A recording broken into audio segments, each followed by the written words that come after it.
Olá, muito bom dia para você, muito bom dia para todo mundo, hein? Semana começando e o seu AB1 também. Hoje é segunda-feira, dia 9 de março, então vamos às informações. Nessa edição, a gente vai falar sobre o preço da gasolina. Você tem percebido essa alta no valor do combustível, né? Aqui em Caruaru, em vários postos, o preço subiu 2 vezes em menos de uma semana. E a gente vai falar sobre esse assunto que tem pesado no bolso das pessoas. Está aumentando cada dia mais, aí fica difícil da gente poder andar de veículo, né? Sempre mexendo no orçamento, aí fica difícil desse jeito, né? Fica um pouco insatisfeito, né? Mas infelizmente não tem o que fazer, não. Fábio Gomes e Joel Almeida estão ao vivo com a gente. Fábio vai falar sobre um caso registrado no Sertão sobre a morte de um bebê de 40 dias com sinais de espancamento. É isso mesmo, Fábio? Bom dia para você. Oi, Almir. Muito bom dia para você, bom dia para todo mundo ligado com a gente nesse AB1 de segunda-feira. Infelizmente, um caso lamentável que virou destaque aqui no G1. Infelizmente, esse caso foi registrado no município de Afogados, na Engazeira. Esse bebê de 40 dias de vida deu entrada, na verdade, em uma unidade hospitalar com várias lesões, suspeita de espancamento, e segundo as investigações da Polícia Civil, a mãe desse bebê, que é um adolescente de 17 anos, é apontada como autora dessas agressões. Daqui a pouquinho eu volto trazendo mais detalhes sobre esse assunto e também falando sobre outros destaques aqui do G1, Almir. Que história absurda essa, hein, Fábio? Joel, pessoal, vai trazer notícia boa no AB Emprego, porque vai falar sobre as oportunidades de hoje aqui em Caruaru e em outros municípios do estado. Bom dia para você, Joel. Bom dia, Almir. Um ótimo dia também para você que está com a gente aqui no AB1. A gente já chega nessa segunda com notícia boa. São mais de 800 vagas de emprego disponíveis nos 4 cantos do estado. Tem vaga para o Agreste, para o Sertão também. Daqui a pouco a gente vai detalhar algumas delas aqui no AB1. Almir. Combinado, Joel e Fábio, estamos juntos, hein? Franklin Portugal também está com a gente, vai falar sobre o mercado de trabalho, inclusive sobre alguns desvios no exercício da profissão que podem prejudicar o colaborador, ou seja, vamos falar sobre o acúmulo de função. Não é isso, Franklin? Bom dia para você.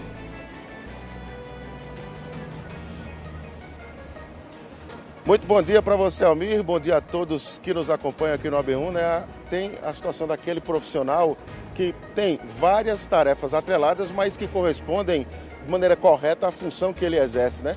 Há outras situações que não, que extrapola as competências desse profissional e sim acaba violando a legislação. Daqui a pouco a gente vai estar falando aí dessa situação de acúmulo de função, de desvio de função, junto aqui com um advogado trabalhista trazendo os devidos esclarecimentos. E daqui a pouco a gente volta com esse assunto, Almir. Perfeitamente, Franklin. E o nosso carro Link continua circulando pela cidade para falar sobre os problemas da comunidade. Dessa vez, a nossa equipe recebeu um chamado dos moradores da rua Nova Primavera, no Cedro, aqui em Caruaru. A situação é essa, ó. A situação da rua é inaceitável. O pessoal não aguenta mais conviver com uma situação assim. Muito transtorno aqui pra gente, para tirar os carros da garagem, a maior dificuldade do mundo. Inclusive tem garagem feito o amigo Renato aqui, que nem consegue tirar o carro. O meu ainda consigo com muita dificuldade afastar essas pedras. É uma obra inacabada, desde o ano passado que veio esse dilema e ultimamente tem piorado por conta das chuvas. Mas não é a chuva a principal causa disso. A principal causa é o descaso, o desleixo. Porque antes da chuva a gente estava aqui poeira que ninguém aguentava, insuportável. Que cenário, hein? E hoje tem estreia aqui no AB1. Nós vamos conferir a primeira reportagem da série 60 Mais On, Conectados ao Trabalho. A gente vai acompanhar histórias de pessoas com mais de 60 anos que seguem ativas na profissão. Eu fiz Ciências Sociais na FAFICA, né? Aí depois eu descobri que me identifiquei muito com a educação infantil, então eu fiz magistério. Após a faculdade eu fiz magistério no colégio. E passei 13 anos na educação infantil. E também 10 anos no EJA, que é de ensino de jovens e adultos. Muito bem, e no AB Esporte, claro, a gente vai falar sobre a grande final do Campeonato Pernambucano. Não é isso, Matheus Antunes? Um bom dia para você, Matheus. Bom dia, Almir, bom dia para todo mundo que está acompanhando o AB1. Pois é, ontem a gente conheceu o campeão pernambucano, o Sport tetracampeão. Enfim, uma noite feliz para os rubro-negros, triste para os alvirrubros. Já já a gente vai trazer todas as informações de como foi esse jogaço de ontem à noite, Sport 3-0. Almir. Combinado, viu, Matheus? Tudo isso e muito mais agora no seu AB1.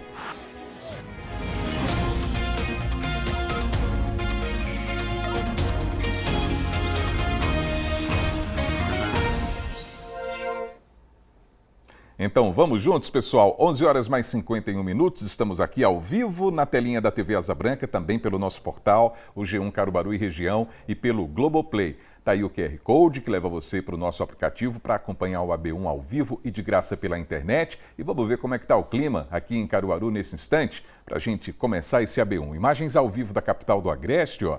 A previsão do tempo está dizendo que o dia deve ser de sol entre nuvens e que à noite o tempo pode ficar parcialmente nublado. Agora a temperatura está marcando 29 graus e a mínima deve ficar na casa dos 20 graus, hein? E olha, a gente começa falando da noite violenta que foi registrada nesse domingo aqui em Caruaru, hein? 3 pessoas foram assassinadas em um intervalo de poucas horas. Olha só. O primeiro homicídio foi na rua Doutor Manuel José, no bairro Santa Rosa. Maurício José da Silva, de 28 anos, estava de moto quando foi atingido por um carro. Ele caiu da moto e saiu correndo. Os ocupantes do carro desceram e o perseguiram, atirando nele. O homem morreu no local. Segundo a polícia, Maurício usava a tornozeleira eletrônica. O segundo crime foi na rua Quintino Bocaiúva, no Maurício de Nassau. A vítima foi Tiago Augusto Silva Soares, de 20 anos. Ele foi morto a tiros. A polícia disse que ele tinha antecedentes criminais. E o terceiro homicídio aconteceu no bairro José Carlos de Oliveira. Vinícius de Lima Santos Monteiro, de 25 anos, foi morto a tiros na Avenida Marivaldo Alves da Costa. Ele foi assassinado na rua em que morava. O delegado Eric Costa, chefe da divisão de homicídios de Caruaru, disse que os crimes não têm relação entre eles. As investigações apontam que cada um teria sua motivação e a sua autoria, mas ainda nós vamos nos aprofundar nessas investigações para colher maiores informações a respeito dos fatos. Nós estamos ainda trabalhando, algumas das vítimas têm antecedentes criminais. Num desses crimes a gente já tem uma evolução muito boa em relação à autoria. Seria um fato relacionado aí à não atividade criminosa da vítima, que era um cidadão de bem, mas tudo isso a gente vai apurar ainda, vai nos aprofundar nessas investigações, vai colher o maior número de provas possíveis para no futuro indiciar esses autores. Agora, 11 horas mais 54 minutos, vamos para a redação para conferir os destaques do G1 Caruaru e Região. Infelizmente, tem notícia triste também. Um bebê foi encontrado sem vida no sertão. Fábio Gomes, que história é essa, hein?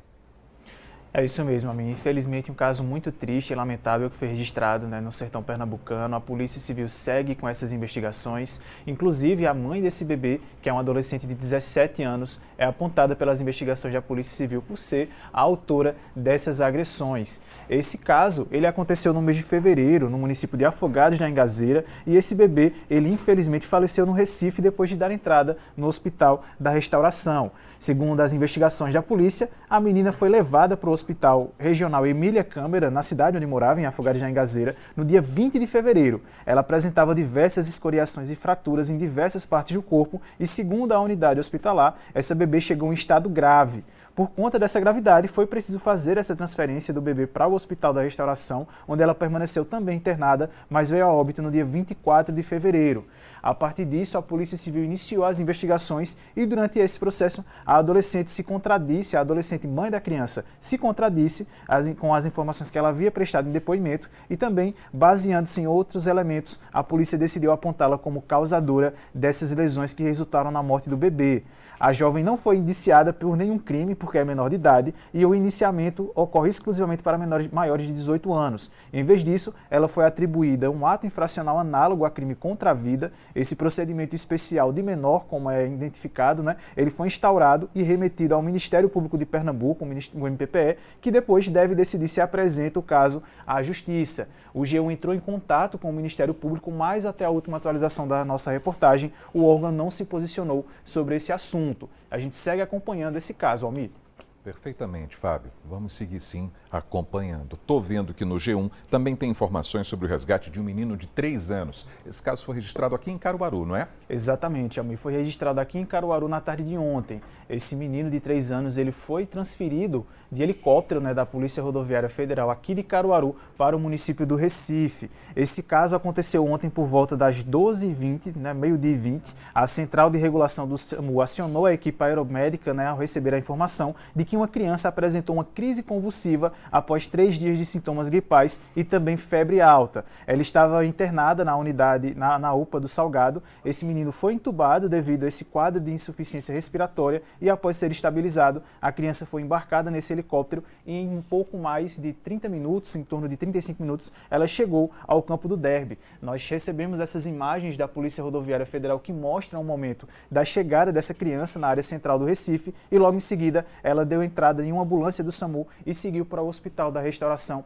para receber o cuidado médico. Almir. Ok, Fábio, a gente vai seguir acompanhando sempre, e sempre de olho no nosso portal, o G1 Caruaru e Região. Você volta daqui a pouco, né? Volto sim, Almir, até já. Tá combinado, até já. 11h57. E em Gravatá, pessoal, aqui no Agreste, uma criança de 2 anos ficou presa dentro de um carro. Imagina o sufoco, hein?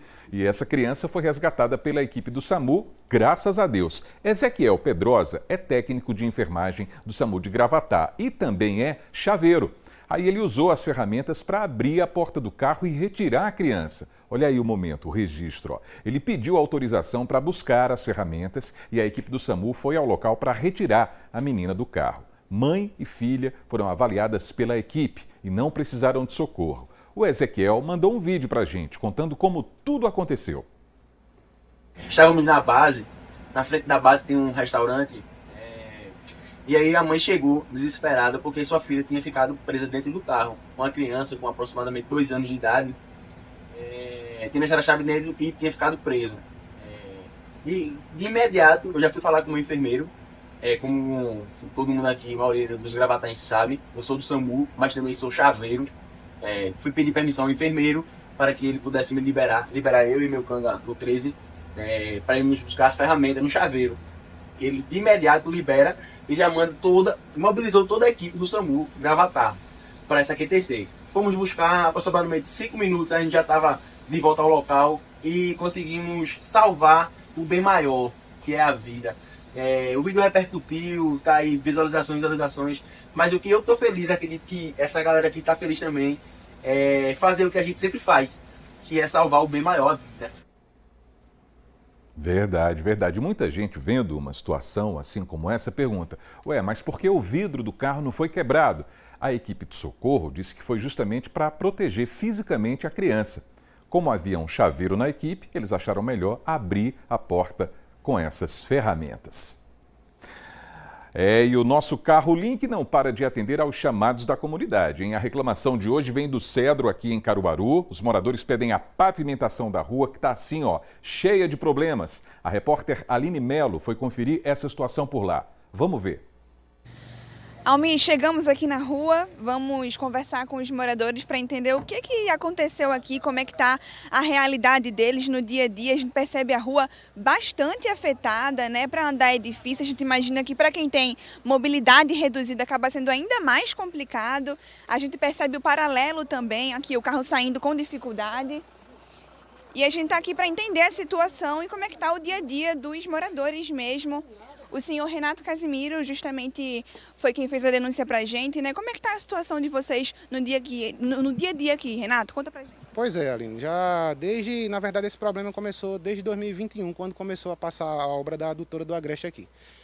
De lá pra cá, é só problema aqui, A gente vê que o poder público, na verdade, não tá nem aí para a população. É uma obra importante, mas tem que ser bem feita, porque esse cano já estourou em São Caetano, já estourou lá em Bezerro semana passada, Aqui já teve problema com ele, então quer dizer, é muito válido trazer água para Caruaru, trazer água para toda uma região do Rio São Francisco, mas tem que ser feito de forma competente e responsável, Aí eu digo que é responsabilidade no geral, não só da Compesa, mas os outros órgãos, prefeitura, governo do estado, precisam fiscalizar isso, Porque desde então, você está vendo a rua do jeito que está aí, essa rua já foi pavimentada, tá? Em 2017 ela foi pavimentada, aí arrancaram o pavimento dela em 2021, pavimentaram de novo, e o ano passado arrancaram de novo o pavimento dela. E ela está do jeito que está hoje. Essa rua é de muita importância para a cidade, porque é daqui, da rua Maria Merandolina, isso aqui é a segunda entrada da cidade de Jardim, e é uma via principal que vai dar lá no São João da Escócia. E, consequentemente, na PE95 também. Então, tem muita gente que vem da PE95, quer vir para Caruaru, não quer vir pelo centro e vem por aqui. Quer dizer, vinha, né? Então, a importância dessa rua não é só para a gente morador, não, mas no geral ela facilita bastante o tráfego da cidade. E além de morador, o senhor também trabalha aqui, né? Tem uma oficina. Como é que isso está impactando o seu trabalho? O faturamento dessa semana já foi por água abaixo, né? Vocês viram, tem um cliente aqui com uma peça pesada que está no carro e eu não consigo chegar lá com ela na oficina. Ou seja, ele vai ter que voltar, né? Então, quer dizer, só prejuízo. Para mim é só prejuízo aqui, né? Temos outros moradores aqui também. Bom dia para o senhor. Qual é o seu nome? Evandro. Evandro, essa situação aqui é muito difícil, né? Como é que está para o senhor no dia a dia? Muito difícil. Bom dia, primeiramente. Muito transtorno aqui para a gente. Para tirar os carros da garagem, a maior dificuldade do mundo. Inclusive tem garagem feito o amigo Renato aqui, que nem consegue tirar o carro. O meu ainda consigo com muita dificuldade afastar essas pedras. É uma obra inacabada. Desde o ano passado que veio esse dilema e ultimamente tem piorado por conta das chuvas. Mas não é a chuva a principal causa disso. A principal causa é o descaso, o desleixo. Porque antes da chuva a gente estava aqui poeira que ninguém aguentava, insuportável. Então ficaram de repor o pavimento e até hoje a gente fica a mercê desse pessoal sem ter uma definição.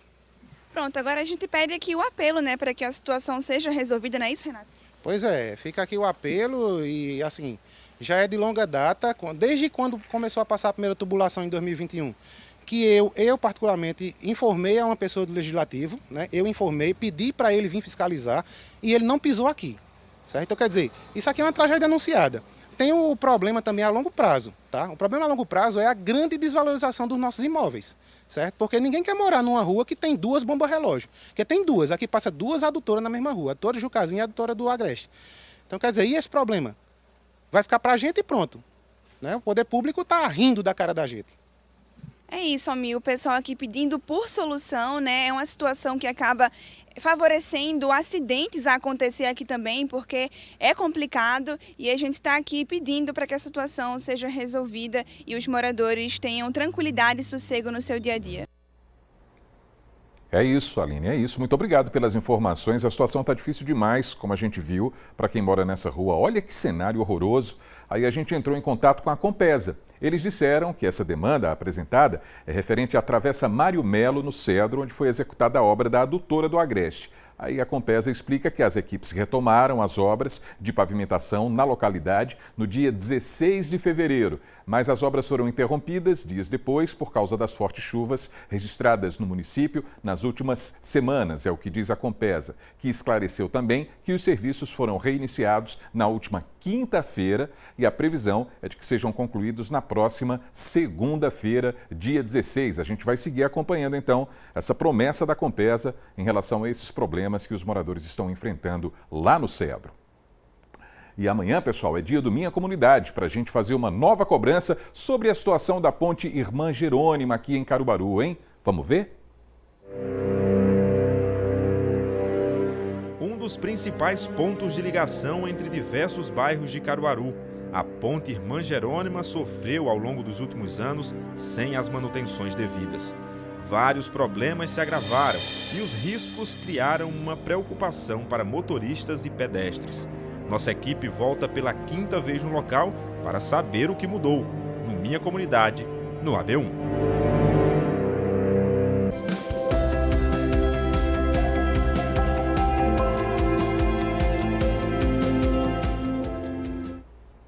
Muito bem, 12h05, vamos de AB Emprego agora. É bom começar a semana trazendo as oportunidades, claro, para quem está de olho no mercado de trabalho. Joel Almeida está chegando ao vivo com as vagas dessa segundona. Não é isso, Joel? Seja bem-vindo e boa tarde para você.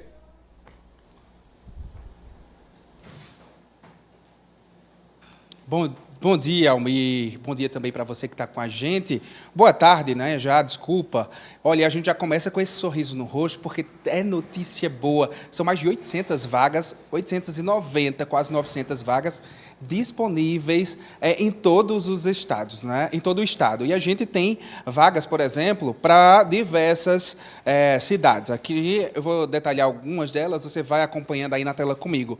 Tá bom? Belo Jardim, por exemplo, tem uma vaga para eletricista de instalações, uma vaga para jardineiro, uma para recepcionista atendente. Bezerros, também aqui no Agreste, tem 2 vagas para agente de coleta de lixo, 9 para pedreiro e 10 para servente de obras. Em Palmares, uma vaga para garçom, uma para gerente de supermercado, 2 para operador de caixa. Em Pesqueira, 2 para repositor de mercadorias, 2 vagas para vendedor interno.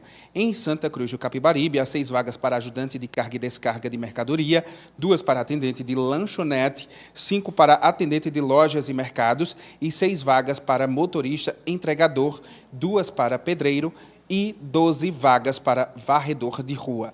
Serra Talhada, no sertão do estado, tem 4 vagas para ajudante de motorista, 3 vagas para auxiliar de almoxarifado, 5 para estoquista, 4 vagas para motorista entregador, 3 vagas para operador de caixa e 6 vagas para vendedor interno. Como a gente viu aí, tem vagas em diversas áreas, salários diferentes também, e a gente também separou um bocado de vagas aqui para Caruaru. Veja agora. Em Caruaru tem 16 vagas para ajudante de carga e descarga de mercadoria, 15 vagas para auxiliar de armazenamento, 30 para auxiliar de linha de produção, 1 vaga para auxiliar de manutenção predial, 3 vagas para carpinteiro, vagas para conferente de controle de produção e eletricista, 2 para encanador, 2 também para estoquista, outras 2 para oficial de manutenção predial, 3 vagas para operador de máquinas de construção civil e mineração, 2 vagas para operador de motosserra, vagas ainda para padeiro e podador de árvores, 7 vagas para servente de obras, 3 para supervisor, 1 para sushi man, outra para técnico de edificações e 8 vagas para vendedor pracista. Quanta vaga disponível, lembrando que todas elas estarão disponíveis daqui a pouquinho no Globoplay. Se você perdeu alguma, você pode voltar, né, para o ponto certinho do jornal e anotar essas vagas para você vir aqui, ó, para a Casa do Trabalhador. A gente fala aqui ao vivo da Casa do Trabalhador, que fica na rua Floriano Peixoto, 147, no centro da cidade. Funciona das 8 da manhã até às 5 horas da tarde, não fecha para almoço, só trazer um documento pessoal com foto. Se não tiver carteira de trabalho, nem precisa trazer. Bacana, né? Tem outra agência de trabalho também em Caruaru, que fica lá no Caruaru Shopping, no Expresso Cidadão. Lembrando também o site do governo para você ficar ali, ó, buscando todos os dias. Não precisa nem sair de casa. cedep.pe.gov.br. Se você puder vir pagar a passagem, vir para cá ou lá para outra agência do Caruaru Shopping, você tem acesso a essas vagas atualizadas e também, se tiver alguma vaga no seu perfil, você já consegue sair daqui com um encaminhamento. Bacana, né? É isso, Almir. Esse foi o AB Emprego de hoje, com todas essas vagas disponíveis. Claro que a gente fica assim, ó, de figa, torcendo para você conseguir essa vaga. Exatamente, Joel, exatamente. A gente continua junto por aqui, né, para lembrar que a inclusão de pessoas com deficiência no mercado de trabalho é garantida por lei, hein? Essa lei obriga empresas com 100 ou mais colaboradores a preencher os cargos de 2% a 5% com pessoas reabilitadas ou com deficiência. Mas quais são as maiores dificuldades para preencher essas vagas para pessoas com deficiência? Qual é a realidade, então, nesse cenário do mercado de trabalho? Hein, Joel? Olha, Almir, muita gente que tem alguma deficiência reclama que enfrenta essas dificuldades muitas vezes ao sair de casa para procurar emprego. As empresas muitas vezes não têm uma rampa, né, não têm acessibilidade para que essa pessoa consiga se apresentar e entregar esse currículo. E um dado importante, né, é que 7 a cada 10 pessoas com deficiência no Brasil estão fora do mercado de trabalho.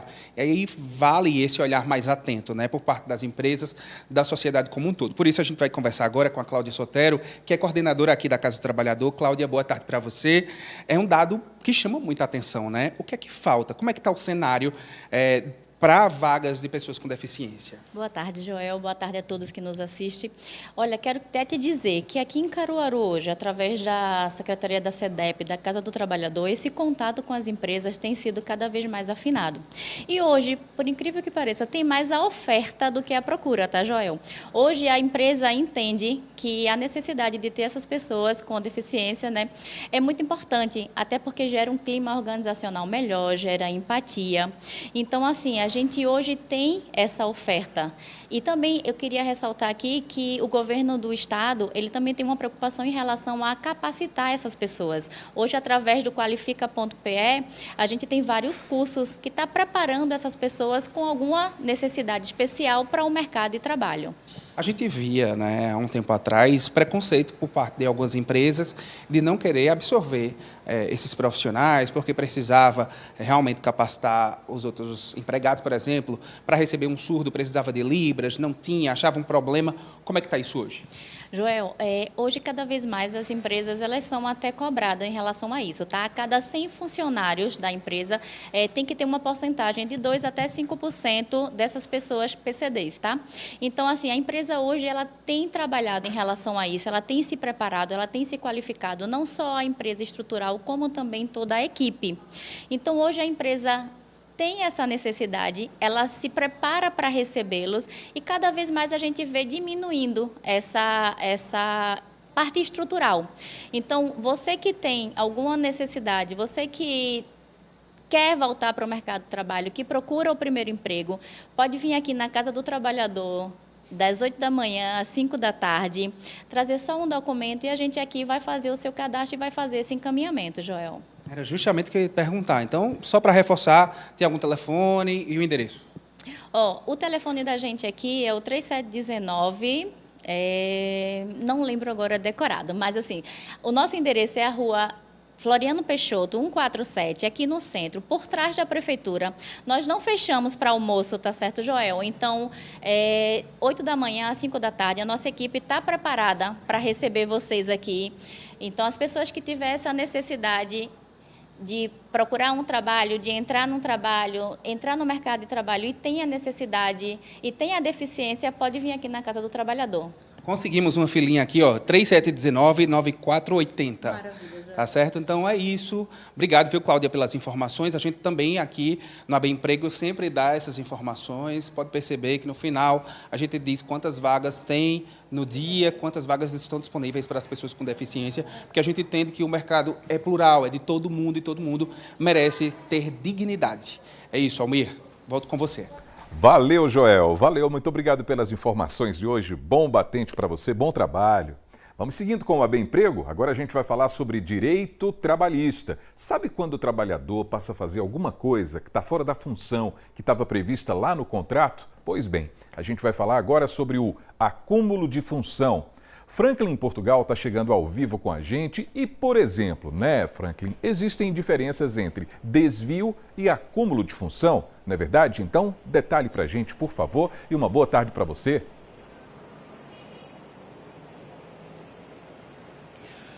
Muito boa tarde para você, Almir. Boa tarde a todos que estão nos acompanhando aqui no AB1. Bom começar a semana, né, com informações esclarecedoras que possam situar cada vez mais o trabalhador. A gente vai saber dessas diferenças agora, conversando com o advogado trabalhista Feliciano Gonçalves aqui. Muito obrigado por aceitar o nosso convite. Primeiramente, muito boa tarde, doutor Feliciano. Quais são as diferenças de desvio, então, e de acúmulo de função? Boa tarde, Franklin, tudo certo? Então, vê só, como o próprio nome sugere, a questão do desvio de função, ela é justamente quando um trabalhador ele é contratado para desempenhar uma função e na carteira de trabalho está registrado com uma função normalmente abaixo do valor salarial que ele realmente desempenha. Então, na verdade, o empregador ele contrata na carteira de trabalho, registra uma função e ele exerce outra função diferente daquela que não tem relação diretamente com as atividades exercidas registradas na carteira de trabalho. No caso do acúmulo de função, diferente do desvio de função, ele desempenha mais de uma função. Ele é registrado, por exemplo, como um motorista, mas na verdade ele faz 4 ou 5 funções, além daquilo, que não tem relação direta com o trabalho. Ok? É basicamente por aí. Quais são, geralmente, aí, na previsão legal, né, as punições que uma empresa pode sofrer por incorrer nesse tipo de violação aí da lei, né?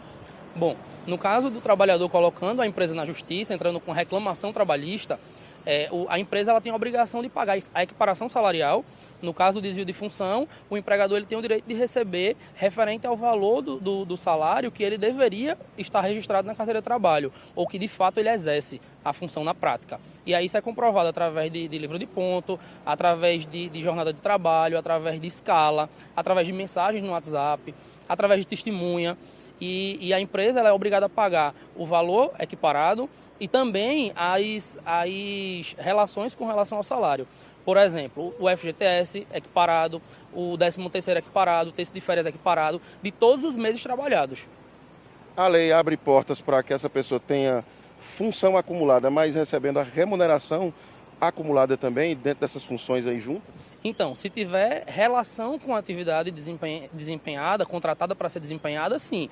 Por exemplo, um auxiliar administrativo que faz um atendimento em um escritório, por exemplo, ela faz o atendimento e aí organiza a documentação, atende telefone, tudo isso está vinculado àquela função que ela está contratada. Então, sim, porque são atividades que estão relacionadas ao cargo desempenhado. Mas atividades além, não. Porque se é contrata para atividades além, obrigatoriamente a empresa precisa pagar a junção salarial, certo? A incorporação salarial. Porque automaticamente, se o empregado ele é contratado como auxiliar administrativo, mas ele também faz a função, um exemplo, de faxineiro ao contrário, que normalmente acontece ao contrário, você recebe, é contratado pelo valor menor, e desempenha a função com valor maior, nesse caso é proibido pela legislação. Muito obrigado pelos esclarecimentos, pelas informações. Volto com você, Almir.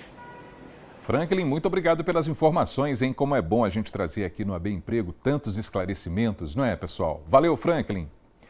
Agora a gente vai para o intervalo e daqui a pouquinho vamos falar sobre essa alta no preço da gasolina, hein? O consumidor está pagando mais caro pelo combustível nos postos. E a gente vai trazer os detalhes daqui a pouquinho. 12h, 17 minutos, a gente volta já.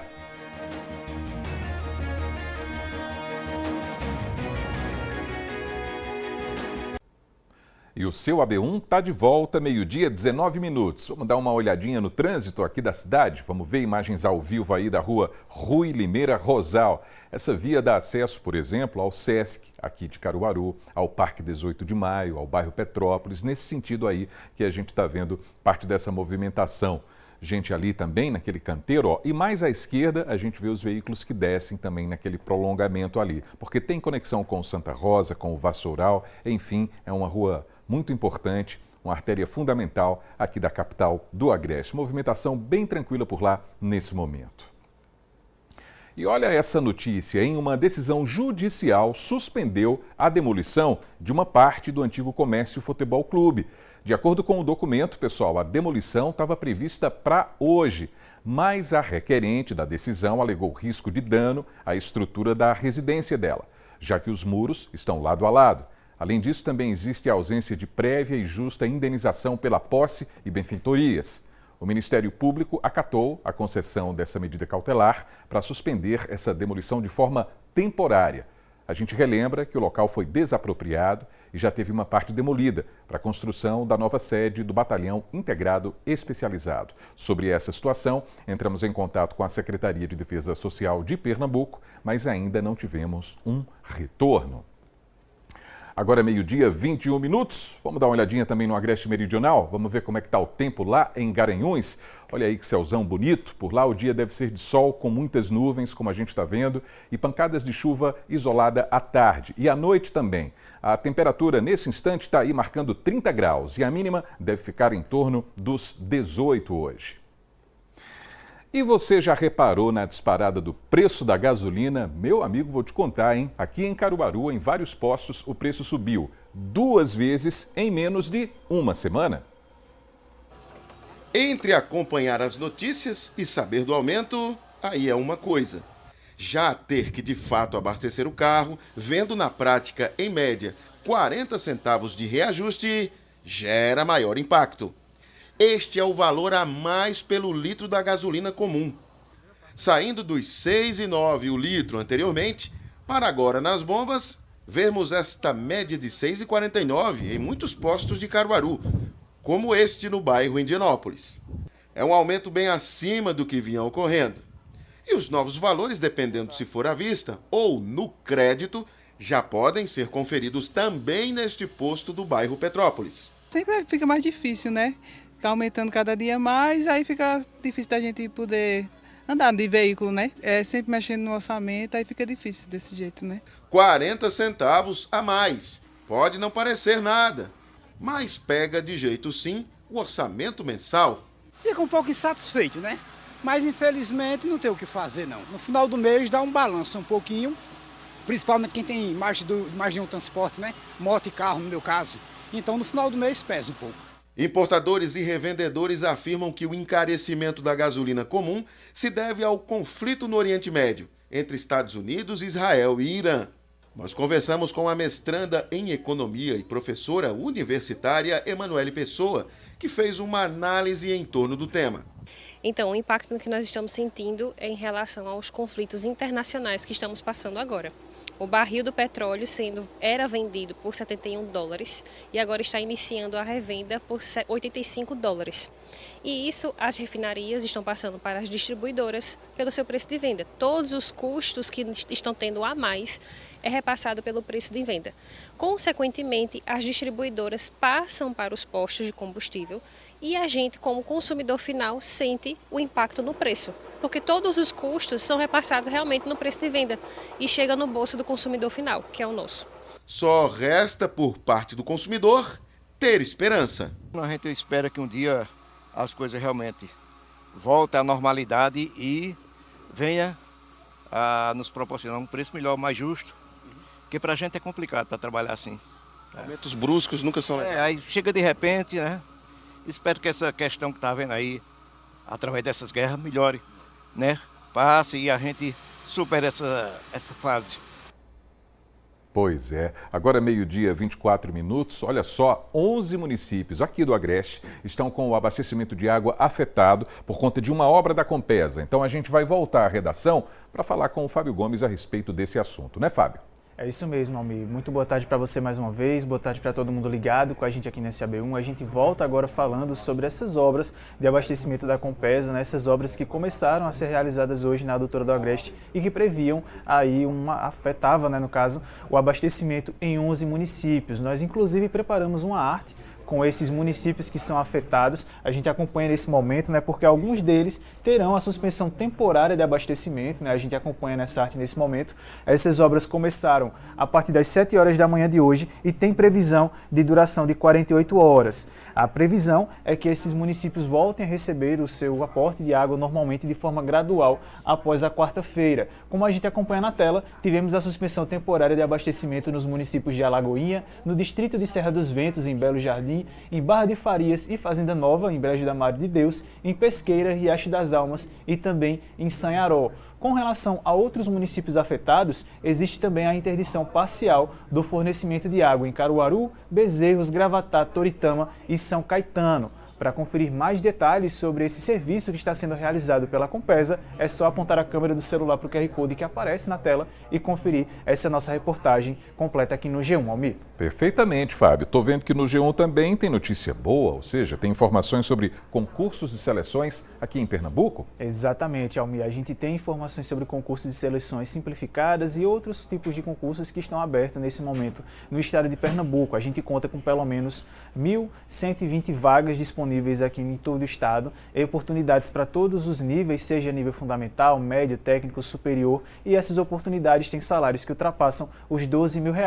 A gente preparou também uma arte que mostra todos esses concursos em aberto nesse momento no estado de Pernambuco. Um desses concursos é para a Secretaria de Educação do Estado, as inscrições seguem até a quinta-feira, dia 12, são mais de 100 vagas disponíveis para monitor de transporte escolar e salários que chegam até R$2 mil. Tem oportunidades também para a Universidade de Pernambuco, né? Essas inscrições seguem até o dia 22 de março, são mais de 300 vagas para níveis médio e superior com o maior salário até o momento. Os salários podem ultrapassar os R$12.300. Tem oportunidade também em Limoeiro para a Guarda Municipal. Essas inscrições seguem até o dia 29 de março, são 20 vagas de nível médio e salários que chegam a quase R$2 mil.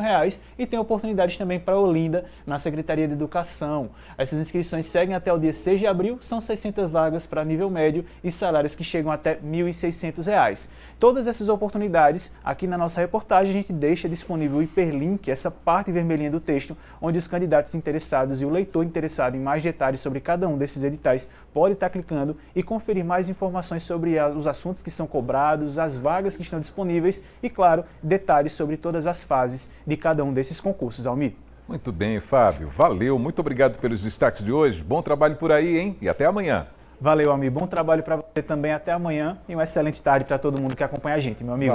Valeu, Fábio. A seguir no AB1, a gente vai falar sobre as tanajuras, hein? Tem muita gente lucrando aí com essa iguaria, inclusive utilizando para fazer algumas receitas também. 12h, 27 minutos. A gente volta já.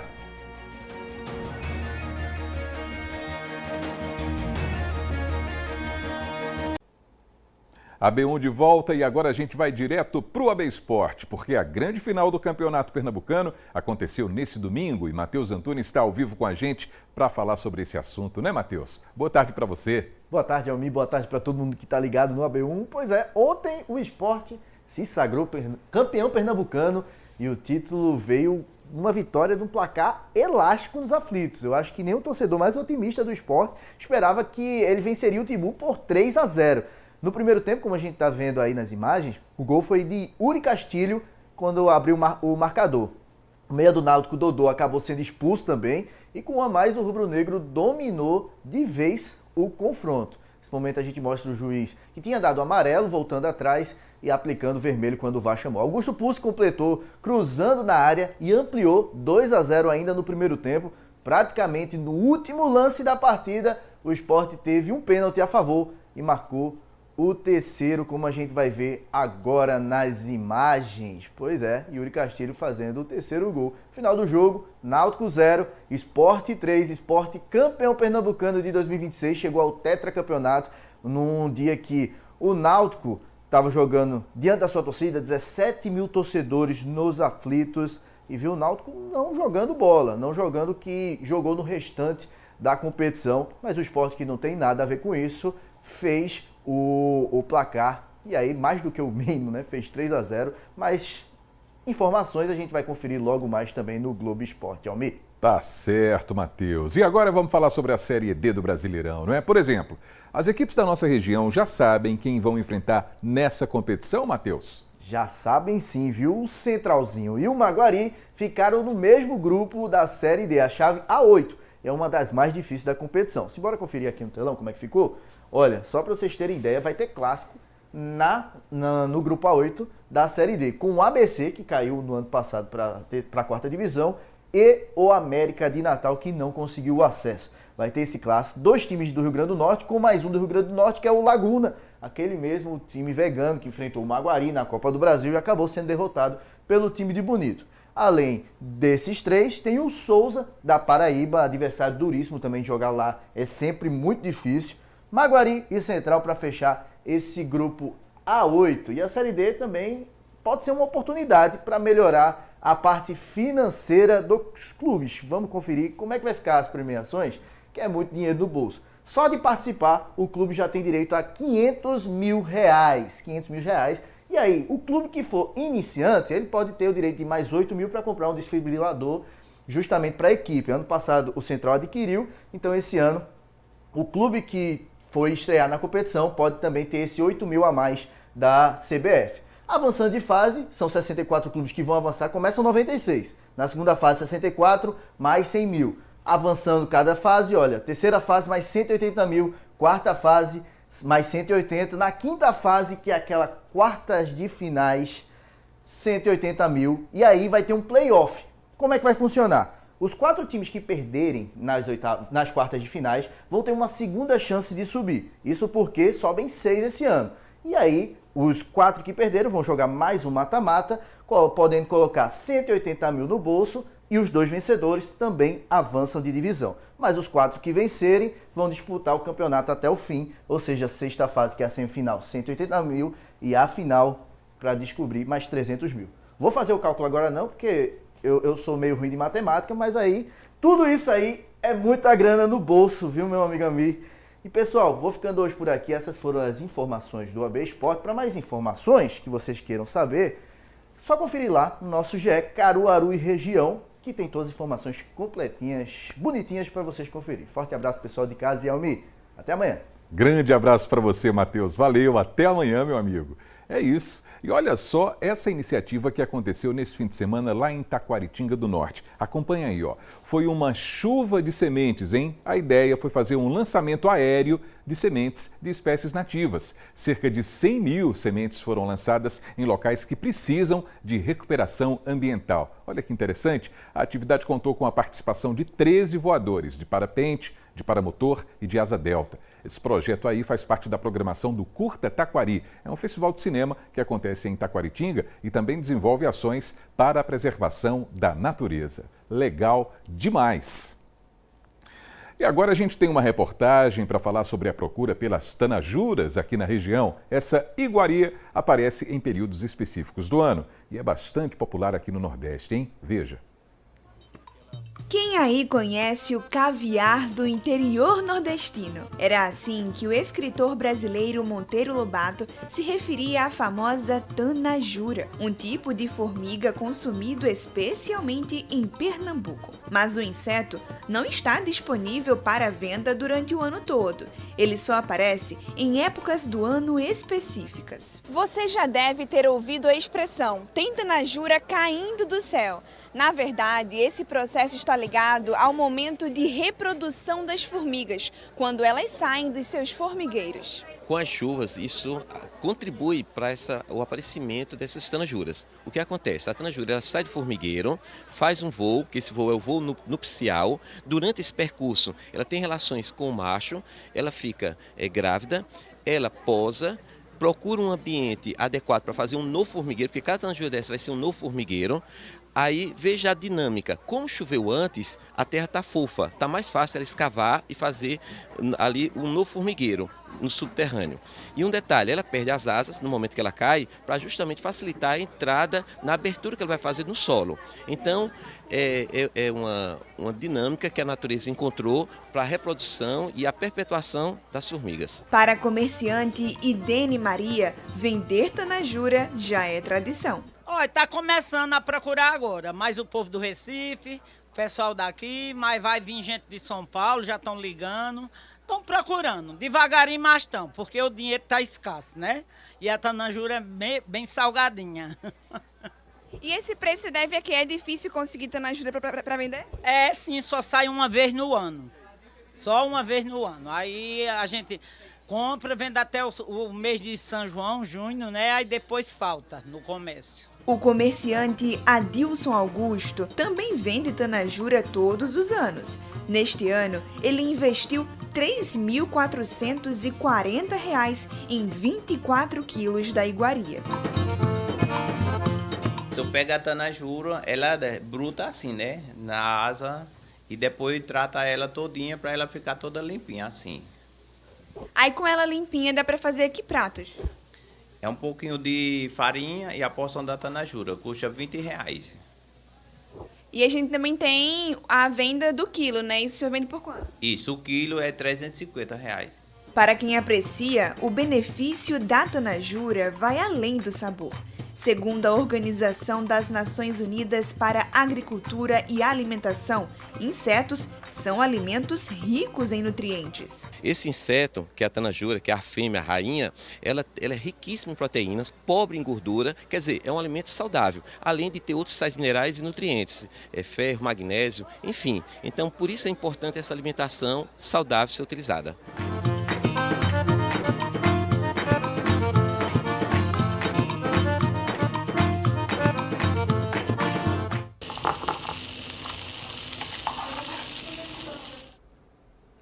Bom, agora está na hora do intervalo e na volta vamos conferir a primeira reportagem da série 60 Mais On, conectados ao trabalho, com a história das pessoas com mais de 60 anos que seguem ativas na profissão. A gente volta já, 12h, 38 minutos agora.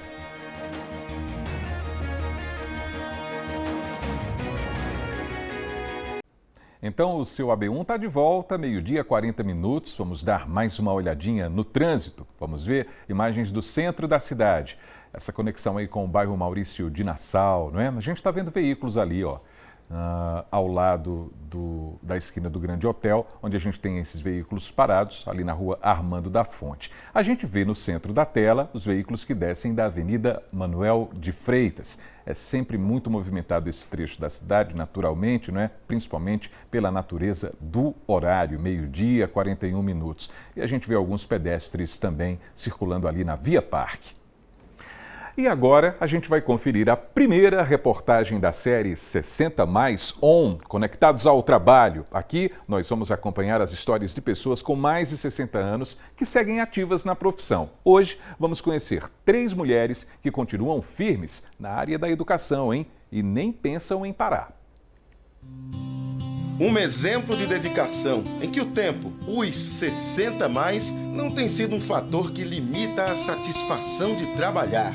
Guerreiras e experientes, conseguindo excelentes resultados. Quanto mais longo o currículo, mais vontade de atuar, mais inquietude, mais projetos pela frente. A característica se encaixa muito bem com esta gaúcha de 68 anos. De Passo Fundo, a professora Sônia Fortes encontrou o caminho da educação já com a família morando no Rio de Janeiro. Querendo descobrir por que eu não tinha dificuldade em matemática e os meus colegas tinham dificuldade em matemática.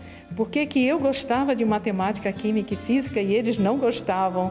Então foi aí que começou a minha paixão, de querer entender por que eles não gostavam e por que eu gostava e eu querendo fazer eles gostarem. Então eu comecei a ensinar para os meus colegas com uma turma de reforço na escola onde eu era estudante.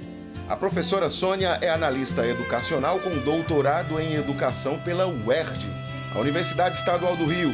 Hoje é professora da UPE, a Universidade de Pernambuco, e líder do grupo de pesquisa Aplique CNPq.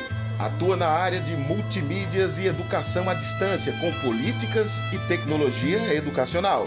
É uma trajetória e tanto. No Rio de Janeiro eu vivi 17 anos.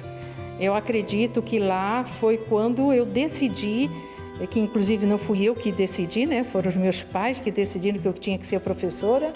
Então foi quando eu entrei no Colégio Carmela Dutra para ser professora. Então ali começou. Né? Nisso a gente teve que se deslocar para Recife em 1974. E quando eu cheguei em Recife, eu fui fazer meu último ano do magistério. Então ali eu comecei a ver que a mesma coisa que acontecia no Rio estava acontecendo também em Recife. Então por quê? O que estava acontecendo? Como é que se ensinava matemática para o povo não gostar? Né? Porque ensinava matemática para ninguém gostar dela, né? Então foi aí que eu comecei a estudar e toda a minha trajetória foi nessa área. São 50 anos de magistério, 30 anos de educação superior, 33 de educação básica. A professora faz parte da UPE há quase 20 anos e aos 68 continua com projetos em Caruaru, onde mora desde 2019. Minha meta, né, é continuar. Eu já posso me aposentar, mas eu quero continuar. Né? Eu chego a me arrepiar. Eu amo muito o que eu faço, tá? Eu digo que eu não consigo envelhecer porque os meus alunos me rejuvenescem, né? Eles me ensinam, eu ensino a eles, é uma troca, né? Agora mesmo, o último TCC que eu orientei era de um aluno, o Kaique, e foi sobre inteligência artificial na produção de mídias, na produção de vídeos. Então, a gente tem que acompanhar. A gente tem que acompanhar essa evolução e aí eu digo sempre que eu, inclusive falo para os meus alunos, isso eu aprendi com Paulo Freire, venha cá que eu preciso lhe conhecer.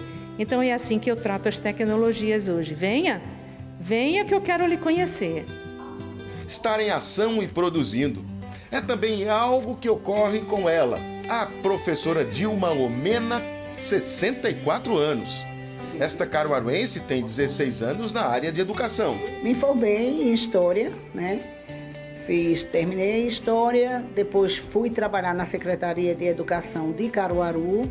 O meu primeiro trabalho como professora foi do Joá, passando uma boa parte de tempo lá. Depois eu vim transferida de lá para a Secretaria de Educação daqui de Caruaru.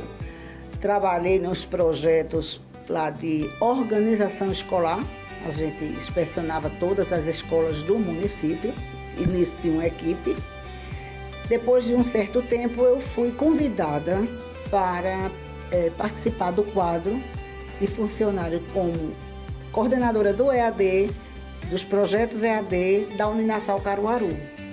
O combustível para continuar a trabalhar é o amor que tem a educação. A educação é tudo, é transformação, é você mudar, sabe? É mudar para melhor. Educação para mim é tudo. Se não tiver educação, você não chega a lugar nenhum. É a base. Atualmente, ela coordena cursos EAD, à distância, em uma faculdade particular, em Caruaru. A gente tem o quê? 68 cursos, entre tecnólogos, graduação, licenciatura, e eu comando esses 68 cursos, mais as pós em EAD, que também eu sou a responsável por elas. E tem mais! O ato de ser protagonista de uma bela história. E estamos falando agora de Maria Lúcia da Silva, de 65 anos. Em uma época em que as condições de casa eram humildes, Maria Lúcia lembra que foi trabalhar na residência de uma família quando ainda era adolescente. O patrão era diretor de escola, a filha dele, professora de matemática. Ambos a incentivaram a percorrer esse caminho da educação. E olha, Maria Lúcia deu ouvidos para o conselho. Eles me ensinaram muita coisa, me incentivaram, me mostraram assim, a realidade do que eu descobri isso, o que era que eu gostava. Eles me ajudaram bastante, essa família. E também eu me identifiquei com lá, né, com a criação de pássaros. Foi meu primeiro emprego, né? Foi a criação de pássaros, autorizado pelo IBAMA, que era o Canário do Império, e com isso aí a família toda já vivia na educação, trabalhavam, aí eu também fui me identificando com isso. Daí Maria Lúcia seguiu um percurso de aprendizado que proporcionou crescimento a muitos outros. Eu fiz Ciências Sociais na FAFICA, né? Aí depois eu descobri que me identifiquei muito com a educação infantil, então eu fiz magistério. Após a faculdade eu fiz magistério no colégio. E passei 13 anos na educação infantil. E também 10 anos no EJA, que é de ensino de jovens e adultos. Como é que foi se desenvolvendo essa paixão cada vez mais pela educação? A cada dia, né, você vê... na educação infantil, eu gostei muito porque você vê a criança aprendendo as primeiras letrinhas, as primeiras palavrinhas, né? E eu sempre peguei uma turma que é aquela que tinha formatura. Então, era uma alegria vê-los lendo, né? E eles também ficavam muito felizes. Chegava o final do ano com aquele diplomazinho. Aí isso me alegrava muito, até hoje. As aulas de reforço que eu dou, tem muita criança que não sabe ler, aí tem dificuldade. Aí quando vão lendo, eu sinto alegria e eles também. E aos 60 a mais, ela continua. Hoje se dedica a aulas de reforço em casa. Decidi continuar porque alguns pais começaram a me procurar, né? Olha, ensino meu filho a aprender a ler. Também já ensinei adultos que não sabiam ler. Mas aí para mim é uma alegria vê-los aprendendo. Hoje tem aqui 2 alunos. Uma está nessa viagem de palavras, né? O outro não, já lê muito bem. E é muito bom você ver a criança ou um adulto, né? O adulto que tem uma alegria extremamente, assim, que deixa a gente, que eles ficam bem felizes, satisfeitos quando lê uma palavrinha. Um adulto que nunca leu, que não conhece as letras.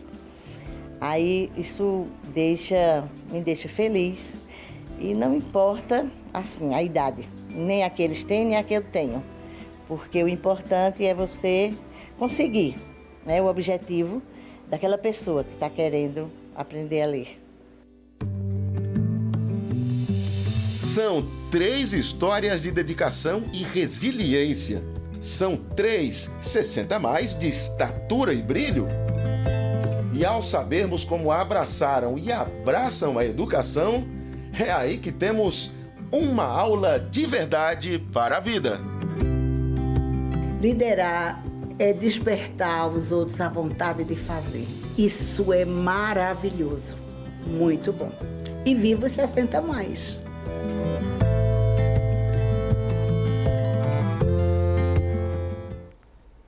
Isso mesmo, viva! E amanhã a gente vai ver 2 idosos que também seguem firmes na profissão.